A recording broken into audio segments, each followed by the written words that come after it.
혹시 여러분도 나는 이제 너무 늦었나? 완벽하게 준비될 때까지 기다려야 하나라고 고민해 본 적 있으신가요? 저도 그랬어요. 38배 모든 것을 잃고 시장 골목에서 떨고 있던 그 순간까지는 말이죠. 하지만 그 바닥에서 제가 깨달은 한 가지가 있어요. 그리고 그 깨달음이 제 인생을 완전히 바꿔놓았거든요. 지금 생각해보면 정말 놀라운 일이에요. 그때의 절망이 오히려 제게는 가장 큰 선물이었다는 걸 알게 됐으니까요. 오늘 제가 들려드릴 이야기를 끝까지 들어보시면 여러분도 분명 그 답을 찾으실 수 있을 거예요. 혹시 이 이야기가 여러분에게도 작은 용기가 된다면 좋아요로 저에게 신호를 보내주세요. 그리고 앞으로도 이런 진솔한 이야기들을 함께 나누고 싶으시다면 구독도 부탁드려요. 그럼 지금부터 그 비가 쏟아지던 밤으로 여러분을 모셔갈게요. 비가 억수로 쏟아지던 그날 밤, 나는 시장 골목 한 구석에서 떨고 있었다. 손에 든 것은 낡은 가스레인지 하나와 몇 개의 냄비뿐이었다. 38배 나이에 모든 것을 잃고 이제 겨우 떡볶이나 팔겠다고 나선 내 모습이 한심스러웠다. 지나가는 사람들의 시선이 따가웠고 무엇보다 집에서 기다리고 있을 아내 미영과 아들 민우 생각에 가슴이 먹먹했다. 아빠 언제 새 직장 구해? 어제 민우가 천진난만하게 던진 질문이 귓가에 맴돌았다. 나는 대답하지 못했다. 6개월째 구직 활동을 했지만 번번이 고배를 마셨고 더 이상 미룰 수 없는 지경에 이르렀다. 그래서 선택한 것이 분식점 창업이었다. 하지만 지금 이 순간 나는 내가 무엇을 하려는 것인지조차 확신이 서지 않았다. 회사가 부도나기 전까지 나는 나름 괜찮은 직장인이었다. 15년간 성실하게 일했고 가족을 부양하는 데 별다른 어려움이 없었다. 그런데 하루아침에 모든 것이 무너져 내렸다. 퇴직금도 제대로 받지 못했고 재취업은 나이 때문에 쉽지 않았다. 몇 달 동안 나는 완벽한 사업 계획서를 작성하려고 했었다.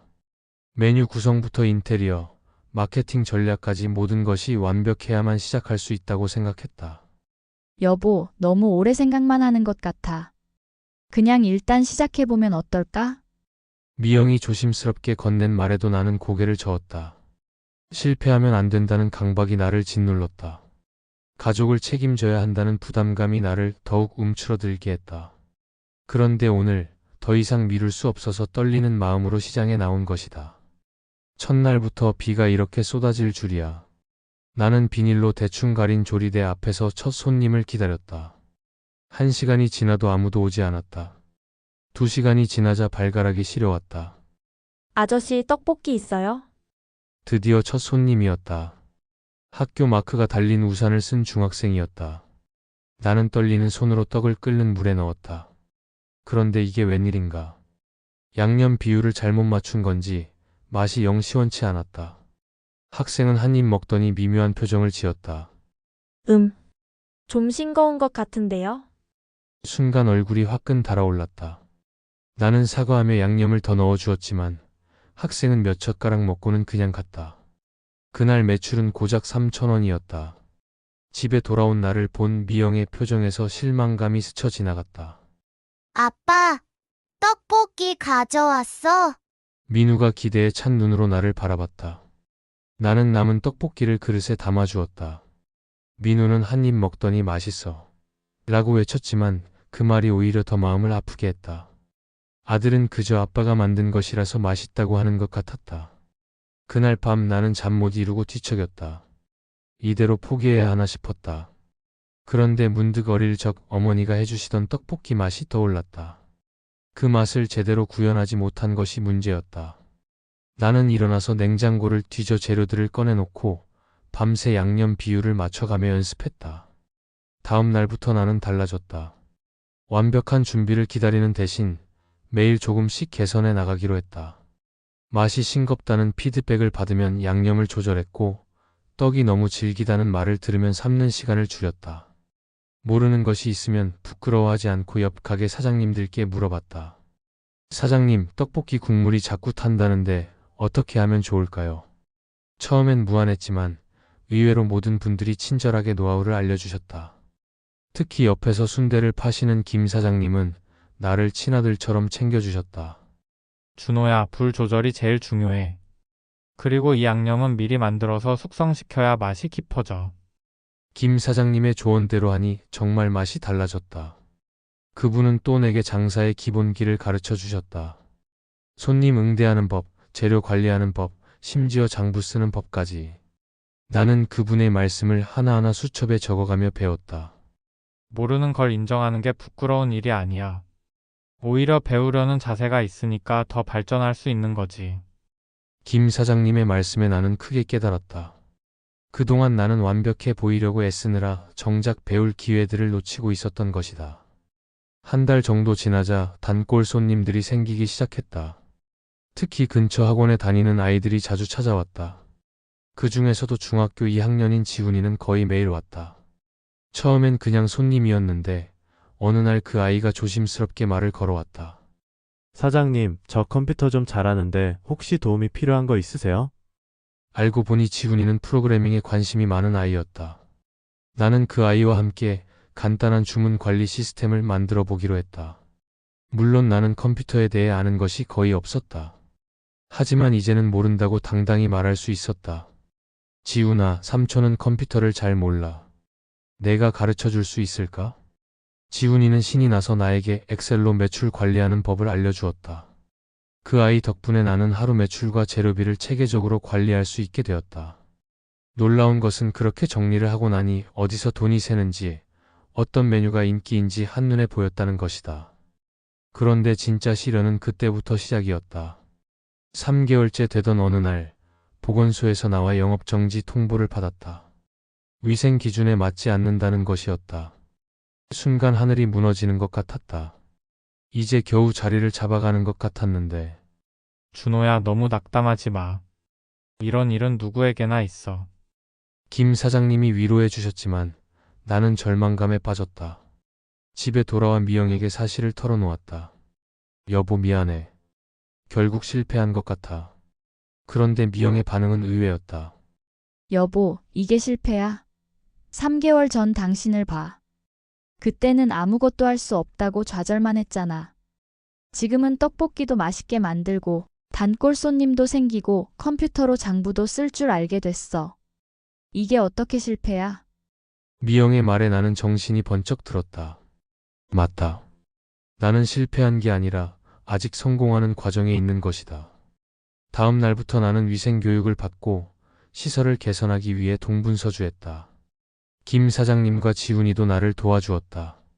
2주 만에 다시 영업을 재개할 수 있었다. 그 일을 겪고 나니 나는 더욱 단단해졌다. 어떤 어려움이 와도 포기하지 않고 해결책을 찾을 수 있다는 자신감이 생겼다. 매출도 꾸준히 늘었고 6개월 후에는 작은 가게를 얻어 제대로 된 분식점을 열 수 있었다. 가게를 열고 1년이 지난 어느 날 민우가 학교에서 돌아와 내게 말했다. 아빠, 우리 반 친구들이 아빠 떡볶이가 정말 맛있다고 해. 나도 자랑스러워. 그 말을 듣는 순간 나는 가슴이 벅차올랐다. 성적표나 상장보다 훨씬 값진 것을 아들에게 보여준 것 같았다. 포기하지 않고 끝까지 해내는 모습을. 어느 날 저녁, 가족과 함께 동네를 산책하다가 아스팔트 틈새로 자란 작은 풀을 발견했다. 척박한 환경에서도 꿋꿋하게 자라난 그 모습이 마치 나를 보는 것 같았다. 민우야, 저 풀 좀 봐. 딱딱한 아스팔트를 뚫고 자랐네. 신기하다. 어떻게 저런 곳에서 자랄 수 있지? 나는 아들의 손을 잡고 말했다. 민우야, 아빠가 너에게 꼭 해주고 싶은 이야기가 있어. 세상에는 완벽하게 준비될 때까지 기다릴 수 있는 순간이란 없어. 아빠도 처음엔 완벽해야만 시작할 수 있다고 생각했지. 하지만 그건 틀렸어. 중요한 건 완벽하지 않더라도 일단 시작하는 거야. 그리고 모르는 건 부끄러워하지 말고 물어보는 거지. 실패라는 것도 말이야, 정말 끝이 아니라 그냥 다른 방법이 필요한 과정일 뿐이야. 아빠는 너에게 좋은 성적이나 대단한 스펙보다는 어떤 상황에서도 포기하지 않고 자신만의 꽃을 피울 수 있는 사람이 되길 바라. 저 풀처럼 말이야. 딱딱한 아스팔트도 뚫고 자랄 수 있는 그런 강한 사람으로 자라길 바라. 민우는 고개를 끄덕이며 내 말을 듣고 있었다. 그 모습을 보니 내가 아들에게 진짜 소중한 것을 물려주고 있다는 생각이 들었다. 돈이나 명예가 아닌 어떤 어려움도 이겨낼 수 있는 마음가짐을 말이다. 지금도 나는 여전히 불완전하다. 매일 새로운 것을 배우고 실수도 하고 때로는 힘들어하기도 한다. 하지만 더 이상 그것을 약점이라고 생각하지 않는다. 오히려 그 불완전함이 나를 계속 성장하게 만드는 원동력이라는 것을 안다. 나는 오늘도 내일도 아스팔트 틈새의 풀처럼 꿋꿋하게 내 자리에서 꽃을 피워갈 것이다. 여러분, 제 이야기를 끝까지 들어주셔서 정말 고맙습니다. 사실 이 이야기를 나누면서 저도 그때의 떨리던 마음이 다시 생생하게 떠올랐어요. 38배 시장 골목에서 떨고 있던 그 순간부터 지금까지 정말 많은 일들이 있었거든요. 혹시 지금 여러분도 저처럼 완벽하게 준비가 될 때까지 기다려야 하나라고 고민하고 계신가요? 아니면 나는 너무 늦었나? 나에게는 특별한 재능이 없는데라고 생각하고 계신가요? 저는 여러분께 확신을 가지고 말씀드릴 수 있어요. 시작하기에 늦은 나이는 없고 완벽한 준비라는 것도 없다고요. 댓글로 여러분의 이야기를 들려주세요. 지금 내가 뚫고 싶은 아스팔트는 바로 이것이에요 라고 말이에요. 새로운 도전이든 미뤄왔던 꿈이든 작은 변화든 상관없어요. 저는 여러분의 댓글을 하나하나 읽으면서 제가 받았던 그 따뜻한 응원을 여러분께도 전해드리고 싶거든요. 이 영상이 여러분에게 조금이라도 용기가 되었다면 좋아요 버튼을 꾹 눌러주세요. 여러분의 좋아요 하나가 저에게는 마치 첫 단골 손님이 찾아왔을 때처럼 큰 힘이 됩니다. 그리고 구독과 알림 설정도 부탁드려요. 앞으로도 여러분과 함께 나누고 싶은 진솔한 이야기들이 많거든요. 주변에 지금 망설이고 있는 분이 계시다면 이 영상을 공유해주세요. 우리 모두가 서로의 아직 진행 중을 응원하며 함께 걸어갔으면 좋겠어요. 저는 오늘도 내일도 그 아스팔트 틈새의 풀처럼 꿋꿋하게 제 자리에서 꽃을 피워갈 거예요. 여러분도 분명히 그러실 거라고 믿습니다. 다음 영상에서 또 만나요. 정말 고맙습니다.